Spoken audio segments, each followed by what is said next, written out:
So, have you ever wondered where the rules that run our world actually come from? Everything from trade deals to why countries go to war, there's this kind of hidden architecture behind it all. Today, we're going to pull back the curtain on that system's story, all the way from ancient times to right now. It's a massive question, right?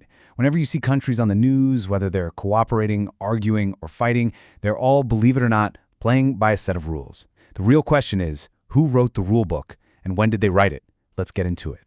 Okay, so if you've ever taken a class on this stuff, there's one year that gets hammered into your brain, 1648.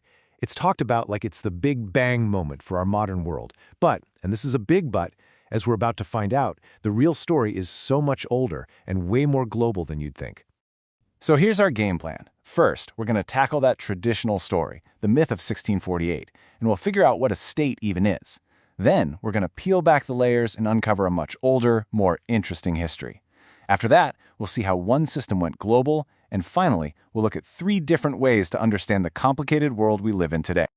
All right, let's start where all the textbooks do. Europe back in the 17th century. And to put it mildly, the continent was an absolute mess, just tearing itself apart in one of the most vicious wars you can imagine. Just look at how this all went down. What started as a local fight over religion and power in Bohemia just spiraled completely out of control. It sucked in kingdom after kingdom, Denmark, Sweden, you name it, and became this brutal continent-wide free-for-all. I mean, after 30 long years of this, everyone was just so exhausted that they were forced to come to the negotiating table. And the result of all that negotiation was the Peace of Westphalia. Now, this wasn't just one document. It was a whole set of agreements that basically rewired Europe. It was a goodbye to the old way of thinking. This idea of a single Christian empire ruled by a pope or an emperor. Instead, it brought in a brand new system where independent states were the stars of the show, all considered legally equal and all in charge of their own turf. Now, this whole new system was built on one huge idea, a concept that pretty much defines our world to this day, and that idea is sovereignty. So what is sovereignty? It basically means that inside your own borders, you are the boss. The king, the government, whatever, has the final say. No one from the outside has the right to butt in and tell you what to do. Back in 1648, this was a totally radical concept, and it's still the foundational rule of the game today. So what does it take to officially be a state? Well, the idea was formalized way later, but it comes right out of this Westphalian logic. You need 4 key things: a chunk of land, people living there, a government running the show, and the ability to deal with other countries on your own. You check all 4 boxes, and congratulations, you're in the club. Okay, and right here is where our story takes a massive turn. We've just laid out this nice, neat story that starts in Europe. But was it really the first time people came up with a system of rules to manage how they dealt with each other? The answer is not even close. Yeah, it turns out the whole idea of an international society is way older and so much more diverse than that story we just heard. European thinkers might have given it a name, but they definitely didn't invent the concept. The key here comes from this great scholar, Hedley Bull. He said an international society isn't about one specific treaty. It's about any group of communities that just believe they share a common set of rules and institutions. And when you think about it that way, suddenly you start seeing these societies all throughout history. And this chart just shows it so brilliantly. I mean, think about the ancient Greek city-states. They had all these rules for sending ambassadors and for warfare. Or look at the incredibly complex system in Imperial China. They all had these sophisticated ways of handling diplomacy and making treaties. Now, the rules might have come from religion or philosophy instead of legal documents, but they were absolutely complex, rule-based systems. You want a fantastic example? Look at the classical Islamic order. The world was divided into 2 main zones, the Dar al-Islam, the abode of peace, and the Dar al-Harb, the abode of war. And this wasn't just a simple line on a map. It came with incredibly detailed rules for everything. How to deal with other powers, how to honor treaties, how to protect envoys. It was a totally complete international system all on its own. So, that leads to a really big question.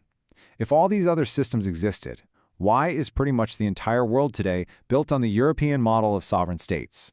How did this one regional system end up taking over the planet? Well, the honest answer isn't that the European model was just better. It was about power.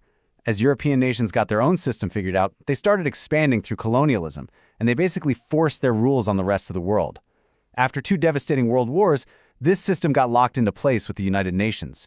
And then, as colonies finally won their independence, they had to join a world where being a nation-state was the only game in town.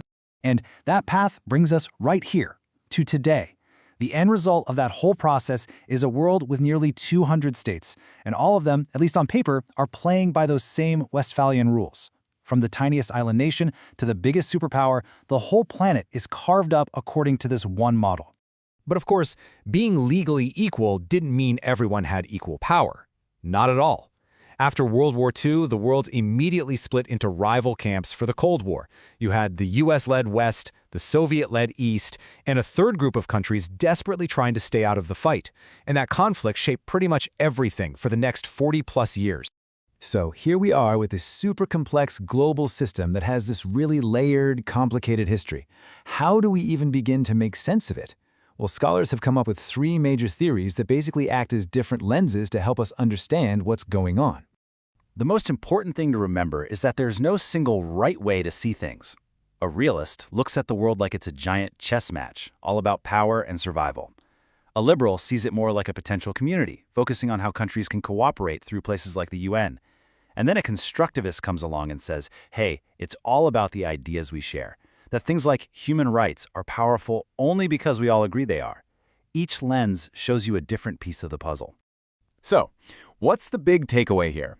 Our current global system, the one that seems so solid, came out of one very specific European history. But the idea of world order has roots all over the globe. And that leaves us with a huge question, especially now, when we're facing problems that don't care about borders, like climate change or pandemics. Is this 400-year-old model really built for the challenges of our future? Or is it time for the next chapter in the story of world order?